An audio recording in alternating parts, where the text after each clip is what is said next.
रिलायंस जियो ने अभी हाल ही में जियो एयर फाइबर लॉन्च किया है और बहुत सारे लोग जियो एयर फाइबर को अपने घर पर लगाना चाहते हैं और बहुत सारे ऐसे भी यूजर हैं जो नॉर्मल जियो फाइबर कनेक्शन यहाँ पर अभी चला रहे हैं और वो उसे स्विच करना चाहते हैं जियो एयर फाइबर में। तो यहाँ पर मैं आपको बताने वाला हूँ यहाँ पर 4 ऐसी बातें जो अभी अर्ली जो यूजर हैं उन्होंने अपना एक्सपीरियंस शेयर किया है और उससे आपको साफ हो जाएगा कि आपको जियो एयर फाइबर लगवाना चाहिए या फिर आप अगर नॉर्मल जियो एयर फाइबर यूज कर रहे हो तो आपको जियो एयर फाइबर में स्विच करना चाहिए या नहीं। तो इन 4 बातों से आपको सब कुछ साफ हो जाएगा। जो आपके दिमाग में क्वेश्चन चल रहे होंगे कि यार हमें स्विच करना चाहिए नहीं करना चाहिए, तो ये सारी बातें साफ हो जाएंगी क्योंकि जो यूजर ने अपना एक्सपीरियंस दिया है वो आपके लिए बहुत ज्यादा जरूरी हो सकता है। तो इस वीडियो को सबसे पहले लाइक कर दीजिएगा क्योंकि ये वीडियो आपके लिए बहुत ज्यादा इंफॉर्मेटिव रहेगी।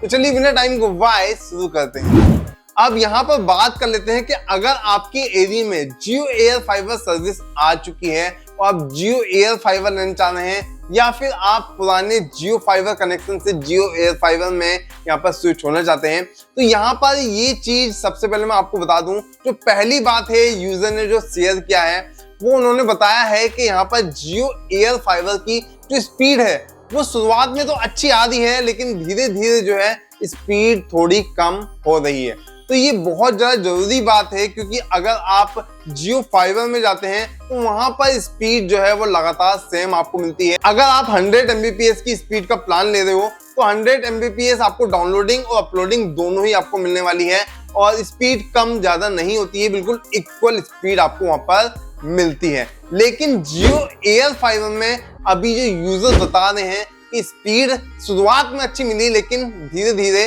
वो स्पीड कम हुई है। अब बात करते हैं दूसरी बात के बारे में। यूजर का कहना है, जिन लोगों ने जियो एयर फाइबर को यूज किया है उनका कहना है कि जियो एयर फाइबर पे कुछ वेबसाइट ऐसी भी हैं जिन्हें वो यूज नहीं कर पा रहे, मतलब उन वेबसाइट को वो एक्सेस नहीं कर पा रहे हैं। वो वेबसाइट जियो एयर फाइबर पे ब्लॉक है क्योंकि आपको जो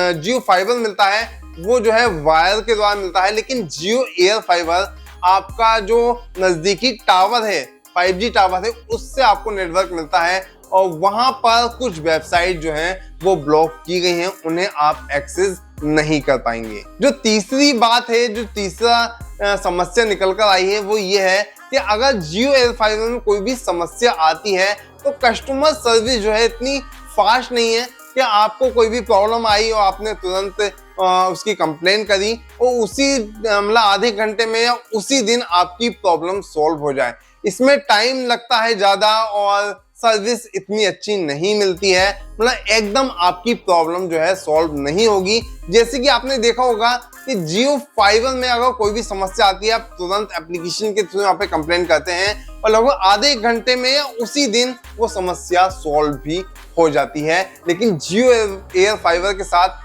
अभी ये समस्या बनी है। और यहाँ पे चौथी चीज जो बताई है यूजर ने कि जियो एयर फाइबर के जो प्लान्स हैं वो सामान्य फाइबर प्लान से महंगे हैं और यहाँ पर स्पीड भी बिल्कुल कांस्टेंट नहीं है कि बिल्कुल इक्वल स्पीड आ रही है। तो ये समस्या भी आपको जियो एयर फाइबर के साथ बनी रहेगी। और ये जो समस्या है शहर या नंबर ऑफ कनेक्शन के हिसाब से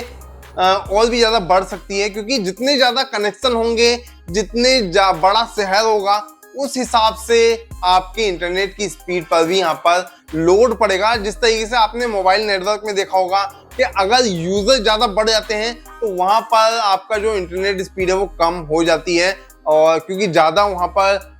यूज हो रहा है, डाटा यूज हो रहा है, तो वहां पर जो टावर होगा उस पर ज्यादा लोड होगा, जिस हिसाब से आपकी इंटरनेट स्पीड कम हो जाएगी। और ये भी उसी पे डिपेंड है क्योंकि ये टावर नेटवर्क पे ही डिपेंड है, तो आपकी स्पीड कम होनी ही है। वीडियो इन्फॉर्मेटिव लगे तो इस वीडियो को लाइक, चैनल को सब्सक्राइब और बेल आइकन दबा लीजिएगा ताकि ऐसी इन्फॉर्मेटिव वीडियोस आपको मिलती रहे।